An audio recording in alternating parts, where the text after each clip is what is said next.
Every April Fool's Day, my boyfriend joined his childhood friend in the same cruel prank, pretending to propose to me. Last year, I slipped the ring onto my finger, my heart full of hope. Suddenly, the mechanism snapped tight. Pain shot through my hand and I cried out. He apologized afterward and promised that this year the proposal would be real. As such, I arrived carefully dressed, believing him. Instead, I was met with a face full of cake. He reached out gently, wiping the cream from my face as if it were nothing more than a harmless joke. However, this time I took a step back. After 6 disappointments, I chose to walk away. So why was it that, in the end, he was the one consumed by regret? Every year on April Fool's Day, my boyfriend would team up with his childhood best friend to pull the same prank on me. He would pretend to propose. Last year, the two of them laughed like it was the funniest thing in the world, even though my fingers were almost crushed in the process. Later, he apologized and swore that this year would be different. This year, the proposal would be real. As such, when he called me again, sounding urgent and telling me to come to the place where we had our very first date, I believed him. I curled my hair, got my nails done, and spent extra time perfecting my makeup. I picked out a brand new outfit and even drafted the announcement post I was going to share once everything became official. However, the second I stepped through the door, smiling and full of excitement, a thick slab of cake cream slammed straight into my face. Laughter burst out from among the crowd and a girl's voice rang out, bright and smug.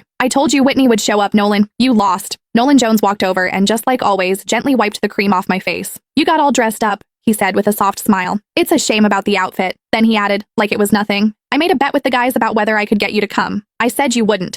If I won, I'd propose tomorrow. If I lost, I'd propose next year." He looked at me, still smiling. "Sorry, since you showed up, I guess we're not getting married this year after all." I stared at him quietly. "So, you do know what tomorrow is?" He let out a careless laugh. "Of course I do. It's our 6-year anniversary. How could I forget?" The cream clung to my face, sticky and cold. At that moment, something inside me went completely numb. Our anniversary did not even take precedence over a prank, just like I could never beat her. I slipped off the plain couple's ring I had worn for 6 years. "Then let's break up." The sharp, clear sound of the ring hitting the floor cut through the room, and everything went silent. Nolan frowned a little. "Don't make a big deal out of this. It's just some cream. I'll wash it off for you later. You know Sylvia used to go way harder than this. She's already holding back." He glanced at the others. "It wasn't easy getting you here. Don't make it look like I can't even have fun just because I'm in a relationship." Sylvia Lowell made a face, looking upset. "Whitney, it's just a joke. If you don't like it, we'll stop, okay? Why are you talking about breaking up over something like this?" "See, I told you Whitney can't take a joke," someone else said. "You insisted on calling her, now look at what's happened." Sylvia huffed and sat on the couch. The mood shifted instantly. The way everyone looked at me turned cold. She was the only girl in their group, the one everyone spoiled. As long as she was unhappy, everyone would rush to comfort her, Nolan included. The first time I met her, she organized a game of truth or dare. When other people got dared, it was just something a little embarrassing.